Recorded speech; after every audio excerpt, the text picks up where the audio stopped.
umaga nga iniisipan ko nga na magbili ng pandesal.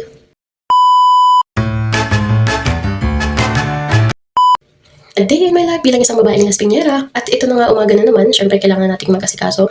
At syempre pag umaga ay kailangan bilis-bilisan ng kilos. So ngayon nga pala iniisipan namin ng anak ko na bumili ng pandesal sa may bakery. May kasama sana kami, kaya lang yung kasama namin, ay naku, patulog-tulog. Ang lakas pa ng loob na sabihin na gisingin daw siya kasi daw bibili din siya. Pero ayun na nga, pass forward na nga tayo dahil hindi namin siya kasama pagbili. Ay kami na nga lang ang bumili. Ito nga palang bakery na ito ay malapit lang sa Barangay Hultalon 1. At ang binilin tong bata ay cupcake na lang daw sa kanya. Siyempre, dahil nga nakabili na kami ng pandesal, share ko lang, ito nga palang bahay namin ay malapit dito sa elementary school at sa high school na PMMS. So, mas better siya kasi hindi na namin kailangan tumawid pa ng kalsada, hindi tulad dun sa dati naming tinirhan. So, ayun na nga, nakauwi na nga kami at syempre preparing na ng kape.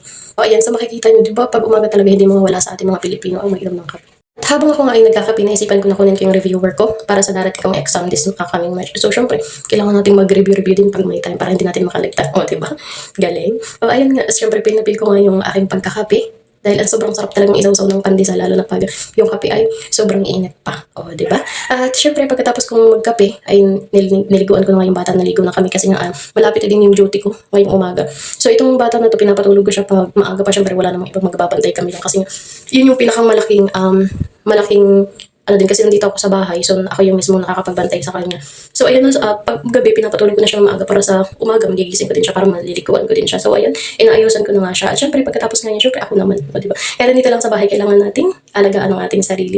Oh, by the way, nga palang lip tint na ginagamit ko dyan ay sa TikTok ko lang yung nabili. So kay Rosmar na lip tint. At syempre, ang ating hiwagang lotion. So ayan yung lotion ko talaga. Wala na siyang balat pero skin white talaga yan. Ang nilanding ng bata. So ayun, maglagay tayo ng lotion sa ating katawan, no, diba? So ayun lang. At dahil napanood mo itong video ko na to, paki-like and share na lang. Thank you so much. Duty na naman ang person. Bye!